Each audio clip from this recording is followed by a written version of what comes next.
Welcome, everyone. Buenas noches, bienvenidos. Good evening, welcome. Esta sesión tiene disponible audio en español. En la pantalla tienen un icono que tiene un mundo en el cual pueden seleccionar inglés o en español. Si gustan escuchar la presentación en español, por favor, seleccionen el icono del mundo y seleccionen español. La señora Herny estará traduciendo la junta esta noche. Good evening, folks. I was just explaining to our Spanish-speaking folks that we have interpretation available.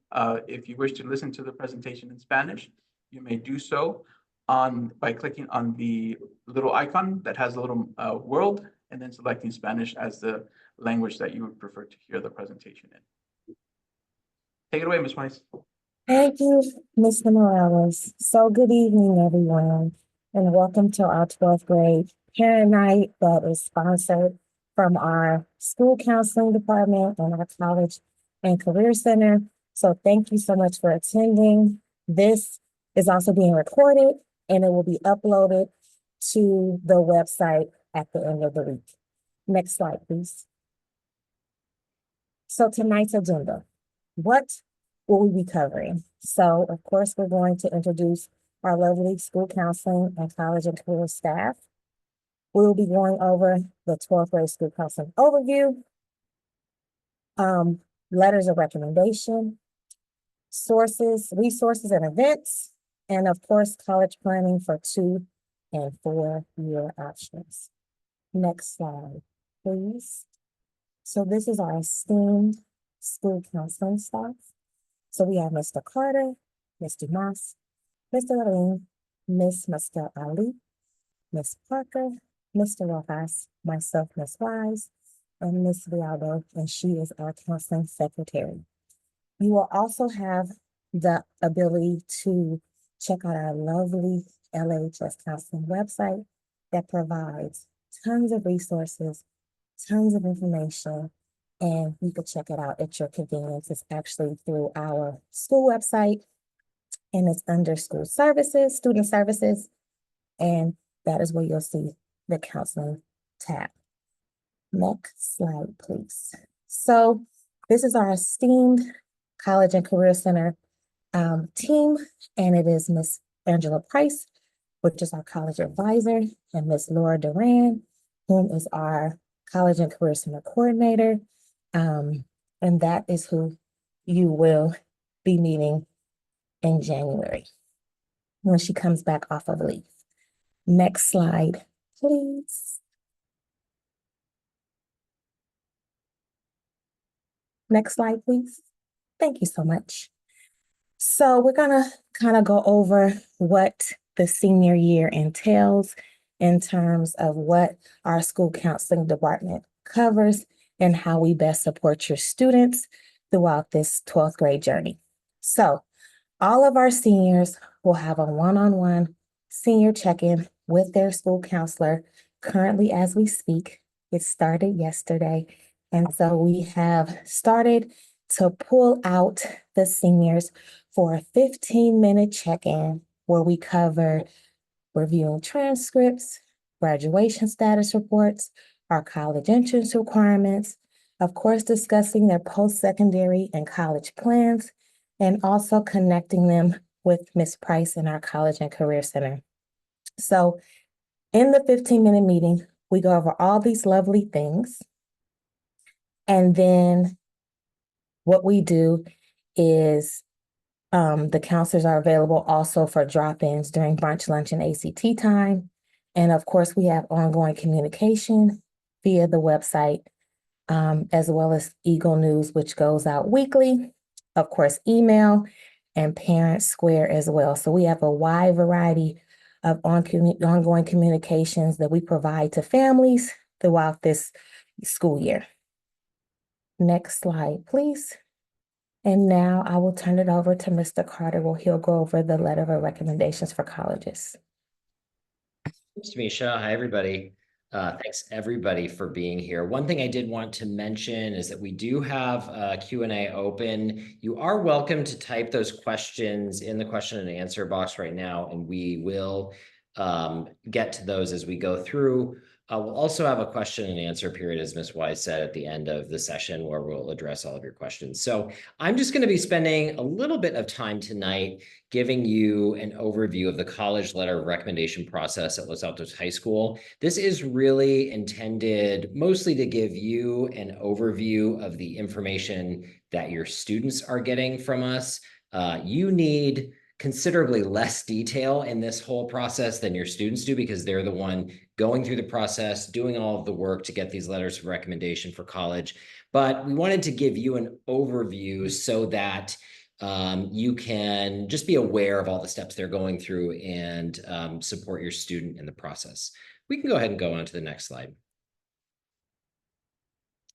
Okay, so I wanted to just begin by letting you know that we gave your seniors a workshop on letters of recommendation actually last spring when they were still juniors, right at the end of the school year. It was a preview of the process. We introduced them to all the steps. And then this is great timing for you tonight, because we're about to give your students their second workshop tomorrow during the academic collaboration time. You hear that referred to as the ACT period. So that'll be tomorrow during ACT. And so if you see your students tonight, please encourage them to attend that. That is really mandatory for students who think that they may need a college letter of recommendation. A couple of things about college letters of recommendation. These are really required mostly by private colleges and some public out-of-state universities. Many of these schools require some combination of teacher and counselor letters. The UCs and CSUs, I can just tell you right off the bat, do not require or even accept letters of recommendation of any kind. So it's really when your students thinking about applying to private colleges and or some public out-of-state universities where they'll be needing to acquire these letters of recommendation. Like I said, there are several different combinations that colleges use in terms of how many letters they want, but typically you're looking at between 1 and 3 letters between the teacher and the counselor. The most common format used to be 2 teacher letters and 1 counselor letter, and you still see that quite a bit. But I also see an increasing number of schools that might just need 1 teacher, 1 counselor, or even just 1 letter altogether. I did want to note that some colleges also accept what's called a supplemental letter of recommendation. This would be in addition to the teacher and counselor letters. Not all schools allow for this, and so students will need to go on to different colleges' admission sites to see if a supplemental letter would be accepted. And that would be generally someone who is working with your student in some capacity beyond the academic classroom or their counselor. So good examples of this might be a coach that your student's working with, or an advisor, or someone that they're working with in a volunteering capacity in the community. But typically it's somebody that has come to know them and their contributions well. In terms of students determining how many letters they need for each school, or whether there's a supplemental letter accepted, again, students really need to go into the admissions site of these colleges and just look and see what is required of them. Naviance has some information on that, but I think for the most accurate and up-to-date information, the college admission sites are the best source. And just again, if your student is applying to all University of California and California State Universities, and no privates or out-of-state publics, they won't need to go through this process. And so that's a good thing to know in terms of saving them a lot of time and work in terms of requesting these letters. The one exception I would say is that within the last few years, the University of California, Berkeley has on very seldom occasion told a student that they were invited to submit a letter. This is pretty rare in the last, I think, probably 6 years that this has been in place. I think I've only been asked to do one of these by UC Berkeley. And that's just typically when they feel like they just need a little bit more information to make their final decisions on a student. So again, that is very rare and not the norm. We can go on to the next slide. Okay, I think it's important just to spend a couple of minutes tonight just delineating between the teacher letter of recommendation and the counselor letter of recommendation. So just beginning with teacher letters, the teacher letter really is intended to focus on the student's academic contributions to that teacher's particular class, or how the teacher has come to know them in an academic setting while they taught them. So it's really looking at how your student not only performed in that class, but how they contributed to classroom community discussions, the learning environment, how they showed up in that class, how they helped their peers. So it is their academic performance, but they are also looking at how the student contributed in that classroom. Typically, 11th and 12th grade teachers would be preferred for these letters of recommendation. And I have bolded 11th. 11th grade is really sort of the ideal year. Colleges prefer letters in these upper grade levels because our students change a great deal between 9th and 12th grade. And so they're really most interested in knowing who is this student now. And when they show up on our campus next fall, what are they going to be like? And so they want something a little bit closer to graduation than when they were in 9th or 10th grade. So those upper grade levels are preferred. And I have 11th grade bolded because I think that's sort of the ideal year, because an 11th grade teacher has had that student for the entire academic year and has come to know them pretty well over that time. Sometimes 12th grade works if a student has really, in a short amount of time, established a good relationship with the teacher, or has really demonstrated excellence academically and in the classroom community in a short amount of time. If a student's applying regular decision and their applications aren't due until January, the student might have close to the entire first semester to make that impression on the student. So 11th or 12th, and then the preference is also academic subjects. This would you'd only make an exception to this really when a student might be applying to a specialized non-traditional academic program, such as, say, a music or drama or something like that, or art, where that recommendation from someone in that domain might be useful. So that's just a little bit about the teacher letters. The counselor letters, where the teacher letters are really focused on what's happened in their specific classroom. The counselor letter of recommendation is, it's more holistic and a global representation of the student. And so we're really reflecting on a variety of factors that we have come to know and observe over the course of the last 3 years with your student. Things like their academic commitment, their academic achievement, their academic growth, their personal qualities and characteristics that, again, we have come to see in our own meetings with them, in the workshops that we've taught them in our observations of them in classroom settings and in settings outside of the classroom.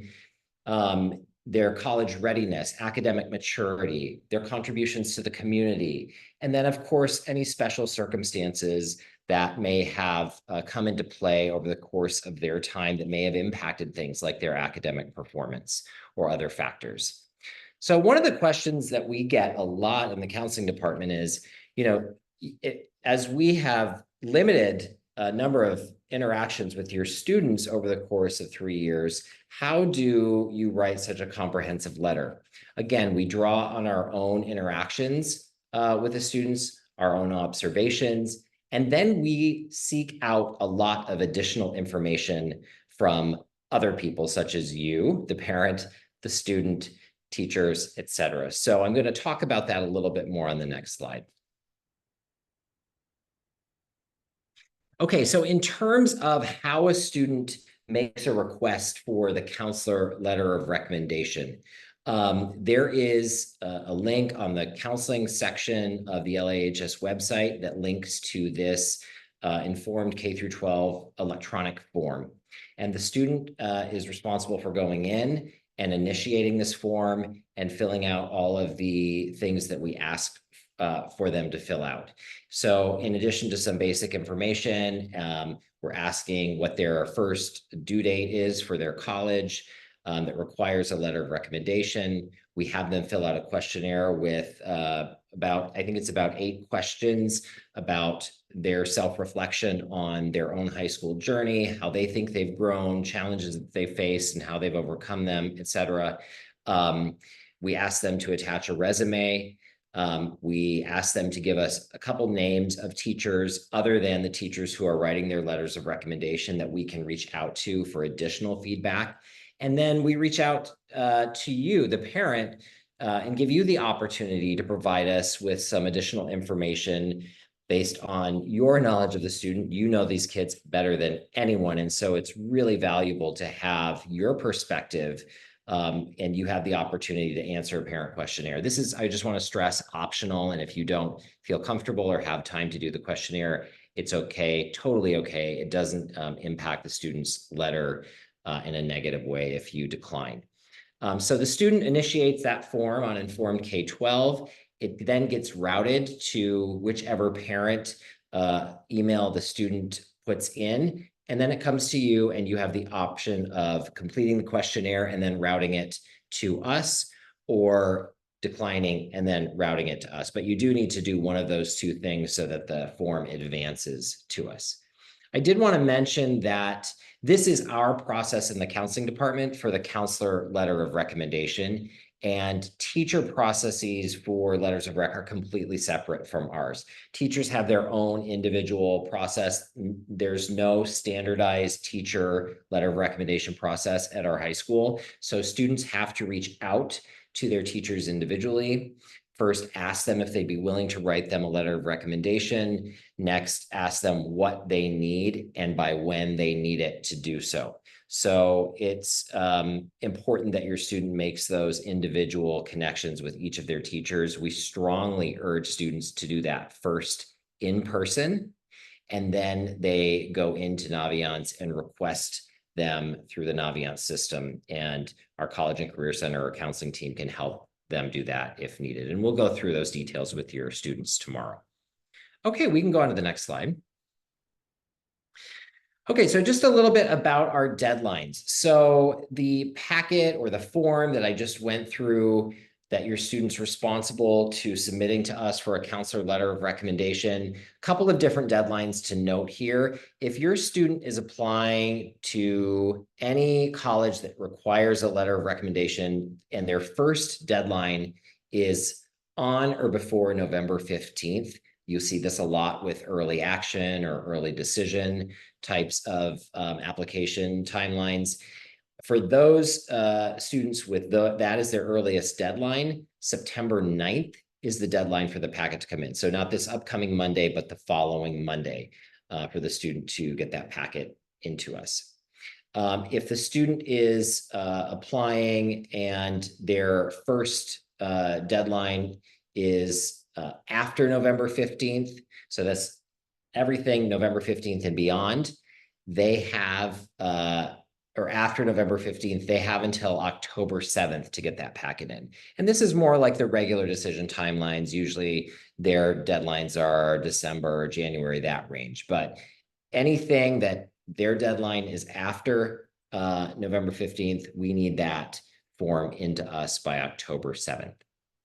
And I should note here that students don't have to have their college list totally complete by the time they submit those forms to us on September 9th or October 7th. They just need to know their earliest deadline and have a school in Naviance at that point, and then they can continue adding to it all the way up actually until December 13th. And that is when we get close to going away for the holiday break in December. And so that's where our cutoff is for first semester. When we get back from break in January, if the student decides to add more schools, if they're applying to schools that have extended their deadlines or just happen to have later deadlines, they can add at that point. But for the first semester, that's the deadline for any changes, December 13th. Okay, next slide. Okay, just a little bit more about our timeline, just so you can get a kind of a picture of what it all looks like. We submit nearly everything electronically through Naviance eDocs, as do teachers.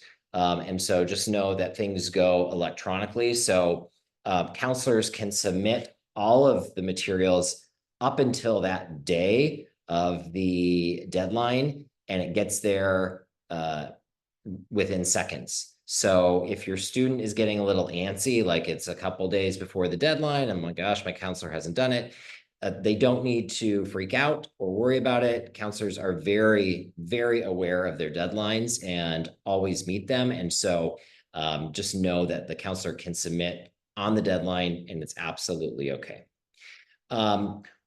So just to let you know what the process is, in the fall, we will submit our letter of recommendation electronically for students who need them, along with what's called the secondary school report and the student's official transcript by their first deadline. And we submit to every college by their first deadline. And then if they're adding Common App schools after that, those will automatically get sent from there. And then teachers are going to submit their letters of recommendation through the Naviance system in the fall or winter as well. And again, that process is separate from ours. The end of January, after we get back from break, we will submit what is called a mid-year report to colleges, and this includes an updated transcript with the first semester grades. So that happens in January, again, through Naviance.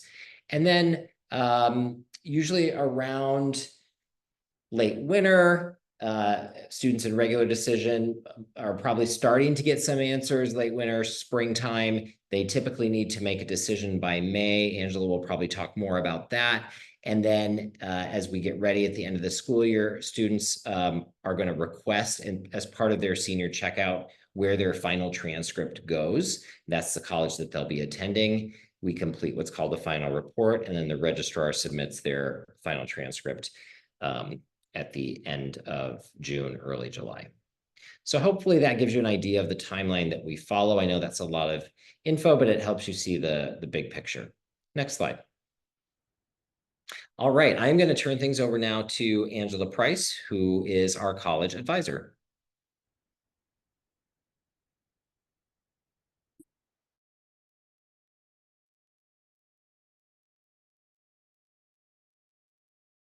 Angela, I'm sorry, you're muted, so you should probably start over.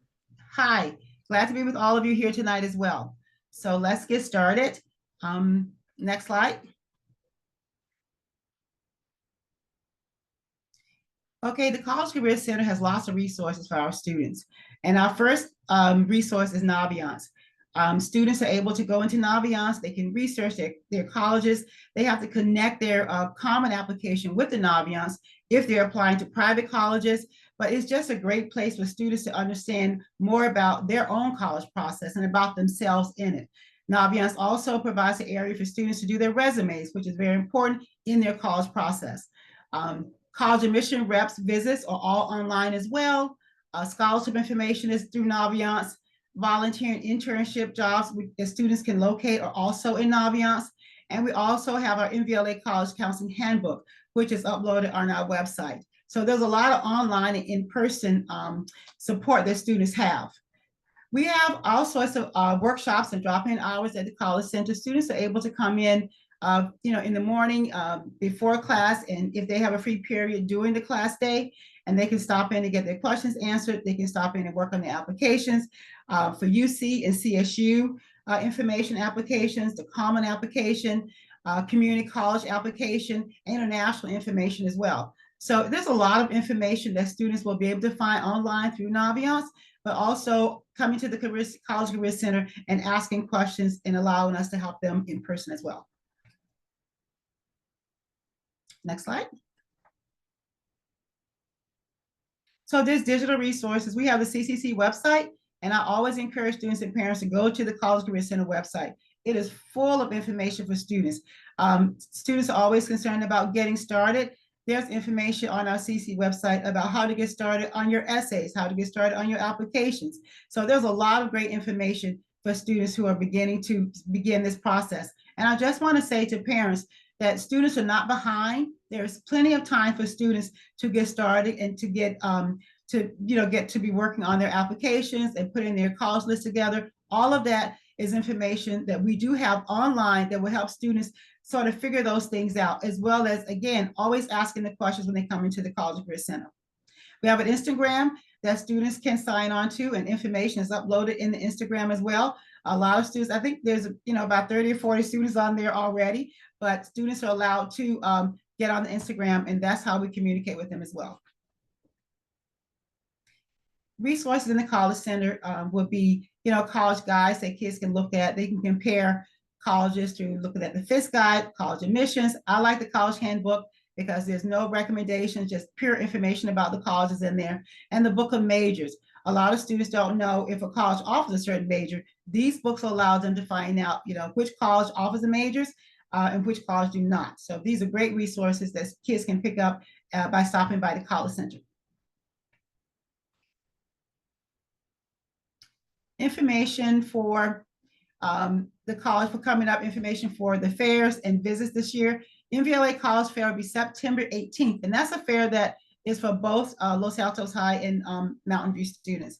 CSU UC night will be October the 30th. I will check that and make sure. We have the 3rd on the website, but we will have to make sure about that date. But we will communicate that to students as well. You will be, the parents will hear about it in the parent square and student square. We will make sure we post those actual nights that we would do the CSU and UC night. It's a virtual, so it'll be online for students.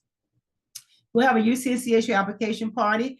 That's to be determined. We will do that. We did that last year and kids really enjoyed it. So we'll have that again, where they can complete their applications in the College Center. And we have a whole evening dedicated to just doing that.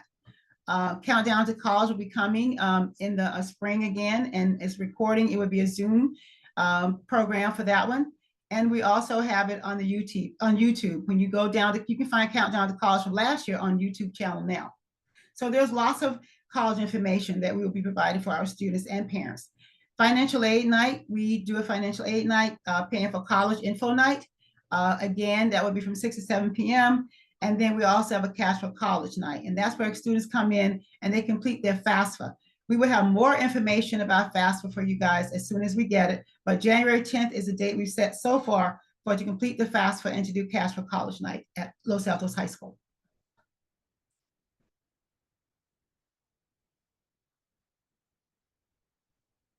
So college advising. We can do the next slide. So we're open from 8 to 3:30, and students can come in and they can get their questions answered from me for right now. I'm not going to do one-on-one appointments in Calendly with students, but students can come in at lunchtime during their free periods, and they can sit down with me and I work with them one-on-one. But also if a student does need to see me one-on-one, when they come in, I can set a time to see them. I'm just not putting the calendar up on Calendar yet because I'm the only one in the College Center for now, but we will be having more support coming in, and then I will have one-on-one with students. But if your student needs to see me, have them come into the College Center and I will find a time to meet with them. There's my email. You can also send me an email if you feel your student needs to see me and have not seen me, and I will contact the student and make sure that I get some time that I can bring them into the College Center and meet with them. So college planning. We focus on college fit. When I sit down with a student, I always ask a lot of questions from the student about what kind of environment they want to learn in, where would they like to learn in terms of the national, what state they want to live in, what kind of weather they like. So I ask a lot of questions about where students want to live for the next 4 years and about how they want to learn, what class sizes look like, how much interaction they want with faculty. These are all things that go into helping them make their decision, information that will allow them to come up with the right fit for themselves. We have over 4,000 colleges, and our students have a great start in California. So we also talk about the fit for the UCs, even though they will apply one application for 9 campuses, we still talk about each of those campuses and what kind of education is metered out on the UC campus wide. We have students create a master spreadsheet with deadlines and tasks for them. So they will follow, a guideline and how to get their applications done. What applications that need to be done sooner than others, essays that need to be done. So we help them create that master spreadsheet with deadlines and the tasks to be done. We decide, and I think that families, what work for families sometimes is that students get so pressured and families get very nervous about the time they're going to spend with their children and finding out how the college process is going. We suggest that you take, one day in the week and sit down with your child and talk to them about how things are going. Try to make it as less pressure as possible. I think we suggest that you have a pizza night and you sit down and you talk about, where they are in the college process. Because I think that when I hear from students, they always tell me that my mom and dad are worried about me, that I'm not going to get things done. So they will get things done. We will keep them moving, but they do have to, check in, follow deadlines, and make sure they ask the questions of people like me and other their counselors in the college center that will be able to give them correct information. But family night would be a great way to just calm everything down, because they will get through this. They always do, from beginning of the fall, by the end of December when they head off for their break, most of the applications will be done. So we will get them through it. You have to put the student in the driver's seat. They have to tell you, what they want and how they want this process to go. I have students that tell me that their parents have already set up times for them to meet with someone, and they will tell me, I don't want to meet with that person. So I think it's real important that you listen to your student. We have a lot of resources at the College Career Center, so we will always help them.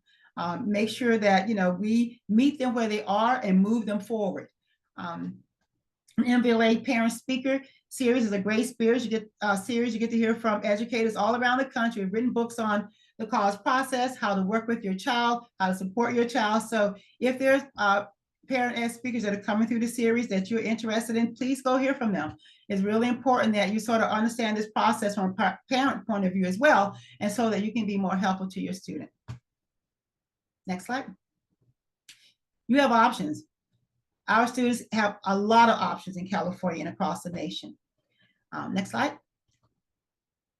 So in the US, it's a country of plenty. 115 community colleges in California alone, 23 California State University campuses, 9 university campuses in California, and over 1,600 private colleges and 1,500 out-of-state public colleges nationwide. So we are a country of plenty. There are many, many options for our students if they apply broadly to colleges and do their research and choose colleges that are a great fit for them. Next slide. Community college, I love it. It's a great place for students who really want to have small classes, get to know their faculty, to pursue their education, in a setting that will allow them to be able to transfer to a UC or a Cal State later on, or a private college. The options are totally wide open when a student goes to community college in California. There are apprenticeships for students who want to get their hands in their fields a lot sooner. Students who want to be a chef and want to take culinary. Students who want to work in the industries that are more construction or CTE industry. So there's a lot of options following your pathway to a 4-year college, follow your pathway to career options, exploring coursework of personal interest. Students will be able to take courses that will allow them to develop themselves, personally as well, interpersonal skills. Community college is a great place to start. And because the University of California and the Cal State system-wide take over 60 units from the community college, it tells you how the community college is valued by our 4-year state colleges in California. Next slide.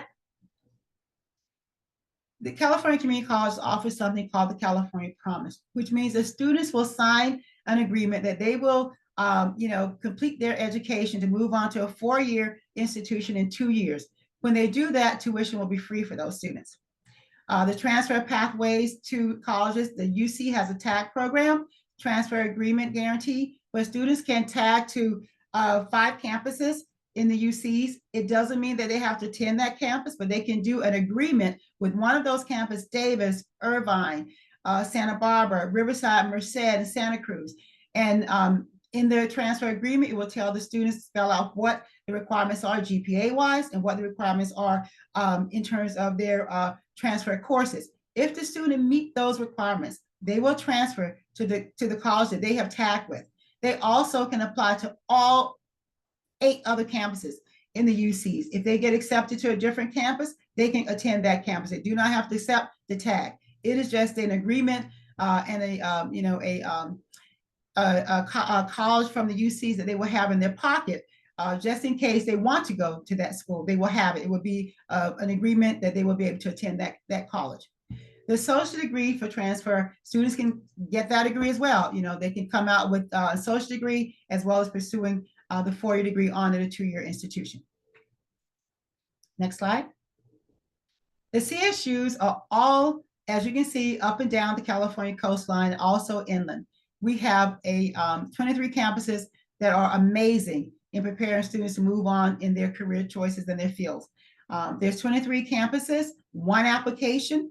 It opens up October 1, and students do not have to submit an essay. They do not have to submit recommendations. It is just they will fill out an application with information about themselves, personal information, you know, where they live and the things they want to major in, and the major they want to pursue. And then they will be able to upload their transcript in there. And that is all they have to do for the Cal State application. So as you can see, 23 campuses. Students need to research those campuses. And again, where do they want to live? Do they want to live in Sonoma?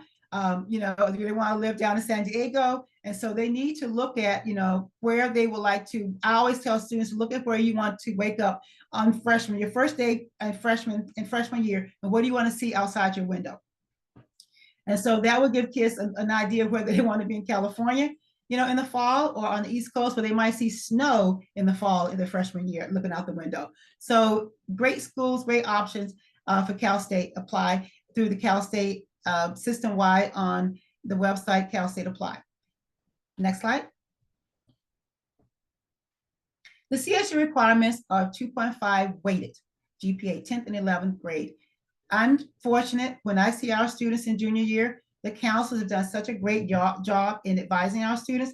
They are always A through G ready, and they're always able to move on to meet the CSU requirements. No essays or recommendation letters, as I said before. Students who apply to EOP, which is a program for low-income first-generation students, will have to write biographical statements. And so if you have a student that's first generation and you're low-income family, please have that student come into the College Center, and I will get them started on the EOP statements. So they will be able to upload that into the EOP application within the Cal State application. Otherwise, there are no requirements for students other than 2.5 weighted GPA and A through G coursework to be completed. And it's all self-reported. Students will put their classes into that system themselves. Transcripts are not sent to the end of the year. SAT or ACT is no longer considered for our California state institutions. Next slide. What is EOP? EOP was established in 1969. And as I said before, it is a program that is set up to provide support for first-gen low-income students within these large Cal State institutions. And they target students who have potential to do well, but lack resources. And so if you are a first-generation family and you have a student that's applying to the CSUs, please have them come in and we will assist them. Next slide. The UC applications. UC applications opened up actually August 1st, and our students have been working on those applications, a lot of them since August 1. Just like the Cal State University system-wide, the UCs is all up and down the coastline of California. They have campuses. Some are inland, some are closer to the coastline, and students need to think about that when they're applying to the UCs as well. They will apply through one application through the UC California admissions on UC Apply website, and they will be able to access the application that is an application for all campuses. Next slide. Minimum GPA is 3.0. I really want to make sure that I stress that. It's a weighted GPA, 10th and 11th grades as well on A through G coursework. UCs admit students anywhere from a 3.0 to 4.0 GPA unweighted weighted GPAs. And so we encourage students to have a 3.0 weighted GPA to apply to UCs. There are students that will be admitted to UC campuses with a 3.0. So any student who has that weighted GPA should not X themselves out. They should talk to me, coming to the Career Center, and let's have a talk about other things they've done in terms of being a student at Los Altos, because that 3.0 weighted GPA is a requirement to be considered for admissions.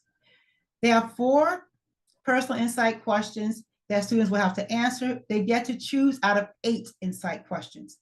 So there's 8 total questions. Students will be able to choose 4 of those. It doesn't matter which 4 the student chooses, all are equally looked at and valued in the UC system-wide.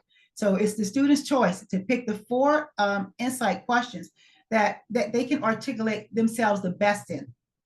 No letters of recommendation accepted as well. Sometimes UC Berkeley will ask for a recommendation, and they will state the requirements of that recommendation letter directly to the student when they correspond to them asking for a recommendation letter. It is the only UC that we know that occasionally asks for recommendation letters. We can't request it, you can't request it, the UC Berkeley will request it of your student. And you have self-reported grades in the UC application as well. Transcripts don't get sent out until the end of senior year. So students are self-reporting all of their grades in the UC application. Students will create an application in the UC portal, and they need to check it frequently because UCs will constantly be updating information in that UC application portal. They will correspond with students directly about things that they're missing, or a timeline, or they are getting ready to release their decisions. So they need to check their UC application and make sure that they're not asking something of them that they haven't provided to the UCs. And again, SATs are no longer considered for the admissions for UCs, ACT or SAT. They use no testing for admission purposes. Students will be able to, if they take AP classes, they will be able to, put in their AP test scores. Those test scores, again, are not used for admissions. They're only used to place students in certain classes after they've been admitted. If a student has, 4 or 5, and they can waive a lower division class at UC, they will be able to, register in a class that may be, beyond the freshman class that they would have been in had they not taken the SAT and received the test score of a certain level. But it is not used for admissions at all. Next slide. Private and out-of-state public colleges. We have thousands of colleges across the country. Most colleges will use a common application. At least 900 will be on there. Some colleges use their own application through their website. Students can do that, but they're adding an extra application if they're applying to the Common App, and if that application is on the college website and it still is on the Common App, we are asking kids to use the Common App. Where most of their campuses will be, or their college will be in their application, they will be applying through the Common App. Instead of using, even if they say it's a free application, you're still adding another application plus a Common App when you can just do that application for that college on the Common App as well. Council and teacher recommendations are required for most colleges on the Common App. Within the Common App, they will tell you whether they require 1 recommendation or 2 recommendations. Council recommendations, they will also indicate whether they will want a council rec or not within the Common App. Essays or personal statements are typically required. Essays for the Common App is required 1 essay, and then it is called a personal statement, but there are prompts that students have to choose from. There's also essays within each college application, which are supplemental essays that students also will have to complete. Each student now will have to check the 2024 and 2025 testing requirements because colleges have updated their website and some colleges have reinstituted the testing, and most colleges have not, but some have. Next slide. Common App and Coalition App. So the Common Application has about 900 colleges on there, and the Coalition App, some of those applications are also on the Common App. Again, if the student have colleges on both Common App and Coalition, they're the same colleges, we will ask students to put those colleges on the Common App and not do the Coalition. But if their application is only on the Coalition for some colleges, then they will have to do the Coalition as well. 1 application for all participating schools. Every school that has signed on to the Common App will accept the Common App generic application for their student. And it is connected to our Naviance system, and students will be required to match their Common App with their Naviance, and that is something that we will teach them through the Naviance process. The Coalition, students should indicate if they're applying directly to an institution on Naviance. So we will talk to students about that. If your student's applying to Coalition, they need to come in and let's make sure that they're following the guidelines so that we will be able to get their information directly to their institution through the coalition application. Next slide. Financial aid, wow. So FAFSA is going to be coming out, and it's going to be announced sometime, in December, we hope. But students and families can create their FAFSA ID right now. They can go on the FAFSA website or the California Dream Act website and create those IDs right now. And that's okay to do. The application is not viable. They can't go in and do anything else but that, but certainly create your ID, which will make it easier for you to sign on to the FAFSA or the California Dream Act when they do become available. Loans and grants and Cal Grants and middle class scholarships are all determined through the FAFSA and California Dream Act applications. So if you are a family that will be requiring financial aid, and you are a student who is undocumented and will be applying to California schools, we will be asking you to fill out the California Dream Act for undocumented students and the FAFSA for all other students who want to be considered for financial aid. CSS profile is also something that colleges require. Private colleges, not all of them require a CSS profile. So when you apply to a college and you will, when you go into the Common App, you will see that it will list that the CSS profile is required or it will not be required for your private college. Application open up on October 1st. And if you have a question about that, make sure your student come in and see me, and I will be able to look in and find out if they're required to do a CSS profile. Scholarships, local, statewide, a lot of our state and local scholarships will funnel information into the College Career Center. We will post that on the CCC website, national scholarships as well. There is a place in Naviance that just have scholarships listed. The students can research scholarships, and we will make sure that students know how to assess those scholarships through the Naviance website. But there will be some that come directly into the College Career Center, just our local ones. And students will have to check in through the CCC, but also pay attention to Parent Square and Student Square, because they will be posted on there when scholarships are available. Also on the CCC website, we will post all scholarships that are available. Every college has a net price calculator on their website. It is a wonderful tool.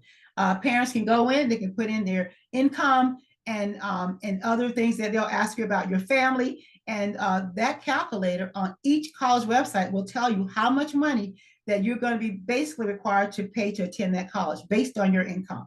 So if families are concerned about how much it's going to cost to attend a certain college, Princeton, Harvard, Yale, Wellesley, Boston College, Loyola Marymount, all the colleges now have a price net calculator. You can go on, pop in your numbers of your income, and it will pop out a number of what you expected to pay to attend that particular college. At the end of the day, families should compare financial aid packages. You will get offers beginning in April when admissions decisions come out, and every college usually will include a financial aid package with the admissions. And so you'll be able to look at what the college have offered you and your family to attend their college.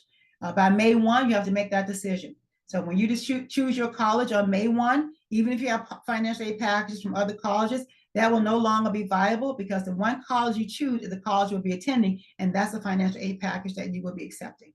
So be careful, collect your information. But if you go into the net price calculator, you're really concerned about how much it's going to cost you and your family, you will get a good idea of what it's going to cost you to attend private colleges in the U.S. Next slide. The WUI is a great opportunity for our California students as well. As you can see, the states that are part of the WUI program, and what they offer through the WUI is they offer substantial scholarships for out-of-state applicants, especially Californians. You will find it will probably cost the same or a little bit less to attend a state school in these states as it would in California. They have minimum requirements as well, pretty much close to the Cal State requirements for our Cal State universities, 2.5 and above. Sometimes, it does not apply to all majors, there's specific majors within the WUI college application process, but you'll be able to see those colleges, and they will tell you when you click on the WUI which requirements will be acceptable for different majors. And they list all the colleges and requirements that you can find on the WUI website. I go on that website all the time, and I list it sometimes on students' college list. So you can click on the WUI website and you will be able to get a printed out list actually of all the colleges in all of these states that will be offering scholarships and is partial to California State students applying with the same minimum GPA for our own California colleges. So it's just an extension of our California State university systems in these particular colleges. And the same thing for students applying out of these colleges for California State colleges as well. Next slide. College testing, I will now turn it over to Tamisha Wise. Thank you, Ms. Price, for all the great information. So just for the college testing, the UCs and CSU are technically, or they don't consider the SAT, ACT testing. That's, so just know students still have the ability to take it, but most of the time it's the last resort. So it is still optional for most institutions. So we do encourage families to check with specific colleges and their requirements to ensure, about the SAT and ACT testing. So the MVLA Foundation has been gracious enough to sponsor the SAT for our students for the seniors on October 23rd, which is our PSAT day. So last week, the 12th graders should have received instructions on how to sign up for the SAT. So just know that if they sign up, if they don't sign up, they will opt out of taking the exam. So if they sign up, then they will be a part of the count, but if not, they will opt out. It's not automatic as it has been in previous years. Next slide, please. So first and foremost, thank you to Mr. Carter and Ms. Price for giving all of this lovely information in terms of all the different colleges and the letters of recommendations, and just thinking about moving forward and what your students should do now. First and foremost, breathe. It is a very trying time. This is very stressful, but we definitely want to make sure that students are breathing and understanding that they can take their time. There's deadlines, but just take their time. So just making sure that they maintain progress on their grades currently and their college entrance requirements. Making sure that they list the different, or look and review the list of requirements that are needed for the specific colleges that they're interested in applying to, completing the counselor letter of recommendation packet materials. We will go more in depth of that tomorrow in our workshop during the ACT time, where students can come to the theater to receive that information. Ensuring that the students ask 1 or 2 teachers to write their academic recommendations, but depending on the college requirements, they may have to rank whom they ask, and just make sure that they understand that person that is their first, just make sure they rank it, and, just make sure that they have that first person that they want to ask in terms of recommendations are required. Checking emails frequently. Constant communication is going out to students. So it'll be really, really encouraging for them to check their Canvas regularly and check their email regularly. It's essential during this time. Also signing up for college visits through Naviance, just making sure they're in the know, making sure they are, getting every resource, attending all of the college fairs and things of that nature that we're providing to them. So they'll be able to have a successful fall semester. Next slide, please. Just lastly, just a few more things in terms of just a few things. So making sure that they have a professional email address when communicating to colleges, because that is essential. Again, I said checking emails, definitely checking the college application portals frequently to make sure that their application files are complete, because things happen. And so it'll be really good for them to be, kind of proactive instead of reactive. So just making sure that they are ensuring that they are checking those portals. So if things are missing, they can get them in. Making sure that they are very careful when posting things on social media. Colleges typically tend to look at that, and, that could deter them from getting accepted by, the posts that they post. making sure that they pay attention to meeting deadlines, and of course, taking advantage by all the support resources that we have at LHS. So that is just a few things that we encourage students as well as families to think about and consider moving into this college going season, and just making sure that they're adhering to the deadlines and making sure they meet them. Next slide, please. So now we are open for questions. So Mr. Carter, I know great questions in this lovely Q&A session, and I definitely wanted to ensure that we were able to answer a few questions in a short amount of minutes. Yes. Yes, so thank you. We're gonna just go into the Q&A. We're not gonna be calling on any raised hands for people to ask their questions out loud. So these are gonna come from the Q&A, and we've seen great questions all night that we've been answering. So let's just get to a few of them. Let's start with a question coming in. When should a student initiate the counselor letter of recommendation form? They can start that anytime. We're going to give students information on that again tomorrow at their workshop. It'll become more front and center for them tomorrow. If they have that first September 9th deadline, if they're applying early, they would want to get started on it pretty soon because it's due Monday after next. And we'll be walking through it like an interactive type of the request form, so students are able to see it. You know, some people are visual, so they see it. So it will be kind of a walkthrough session, so they'll be able to see it instead of us just providing the information. Great. Do students get help to write their college essays in school? Ms. Price, do you want to take that one? Yes, get help in writing their essays. Yes. Absolutely.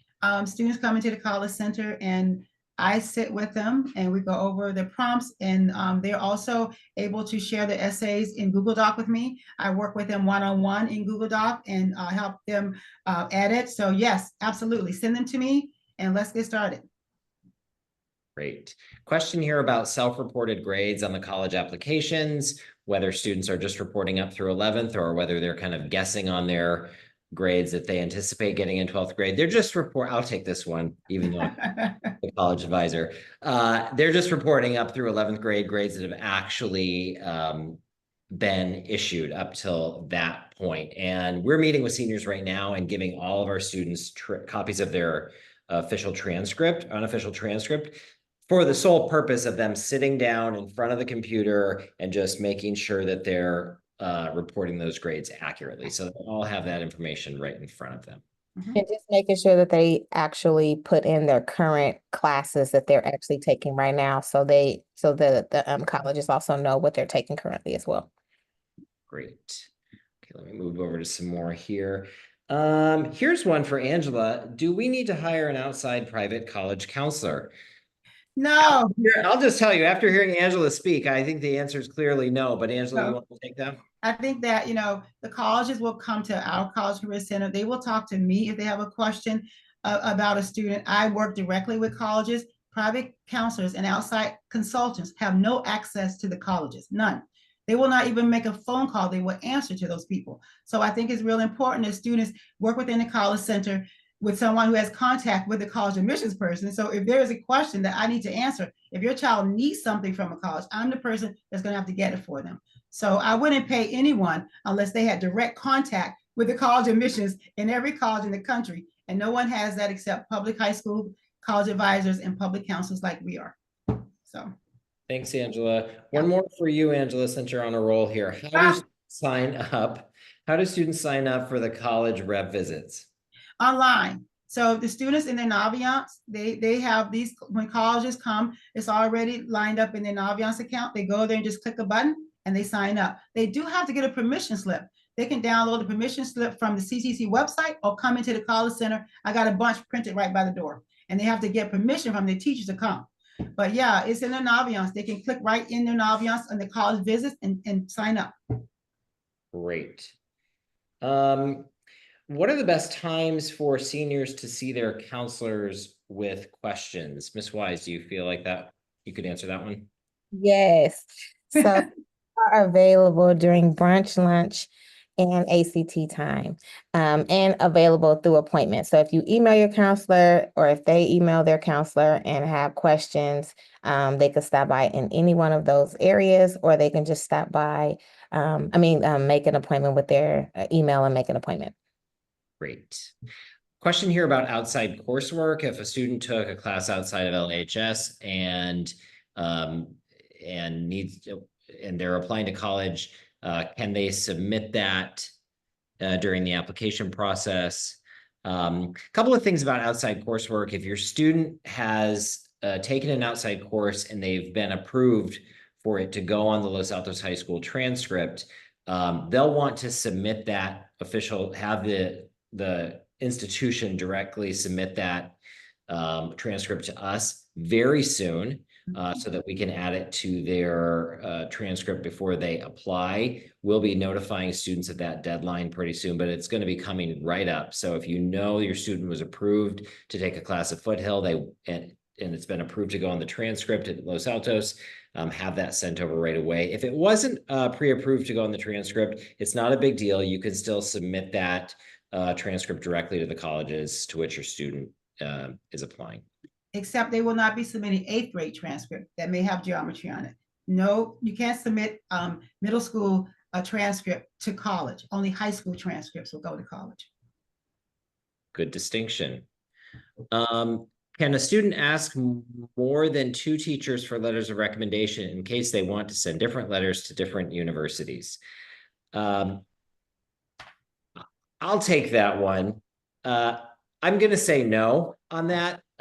Teachers are very willing and happy to submit letters of recommendation in support of our students, but we're all writing a lot of letters for our students. And so a student should ask up to 2 teachers for letters of recommendation. If a school allows for a supplemental letter, they can reach out to someone beyond that. But it's not quite fair to the teacher for a student to start reaching out to 3, 4 teachers and then kind of picking and choosing where they send them. So in fairness to everyone in the school, let's keep it at 2 teachers and the counselor. Okay, let's see here. Oh, we're over time. So we'll take one more. I guess we need to make it a good one here. Okay, Angela, what's the difference between early action and early action, restricted early action, and early decision? Okay, I'll take the first one. Early action means that a school like Stanford can admit you and you don't have to go. Okay. Also, Stanford is restrictive early actions, which means if you apply to Stanford early action, you cannot apply to MIT early action because those are restrictive early action schools. Okay. So when a college tells you that you can't apply to another school if you're applying to them early action, that's a restriction that Stanford has put on with their early action decision, right? So one school like Stanford is all you get. You don't get MIT, you don't get Yale. You only get Stanford for early action. Early decision means that if you apply and you get admitted, you have to go. There's no discussion. They want you, you want them, you go. So that's the difference between early action and early action restrictive. If your student is applying to an early restrictive school, then that means that they'll be limited. They can't apply to 8 other early action schools. They cannot. So. Great. Thank you, Ms. Price. Thank you so much, everyone, for being here tonight. We tried to get to most of your questions. If you still have additional questions, you're always welcome to reach out to us in the counseling department or the College and Career Center. We're always happy to take on your questions. And again, we're meeting with your seniors right now. They're coming with great questions, and we are helping address those questions and supporting them. And then we're walking them right over to the College and Career Center and making sure they're hooked up with support there too. So they've got lots and lots of people on their support team. Please encourage them to use the support that's there. Tamisha, you want to bring us home with anything? Yes, well, thank you guys for coming here tonight and listening to us with all of this great information. If there is a specific question pertaining to your student, I would recommend that you reach out to your school counselor. If it was pertaining to something other than the colleges that was discussed or the college options that was discussed tonight. So if you have specific questions that you want answered, I would suggest you recommend you reach out to your school counselor. But I definitely want to thank the NVLA Foundation for supporting this process throughout by providing us the college handbook, which is on our website on the College and Career Center, that gives tons of information from all of the information that we have displayed tonight, by providing the college fair and the College and Career Center within itself and the college advisor. So we definitely are appreciative for the NVLA Foundation for supporting the LHS through this foundation, through this process, and through this whole journey of college and beyond. So thank you so much. We hope that you enjoyed this as much as we have, and I hope that you have a good evening. Bye, everybody. Okay, thank you. Thank you.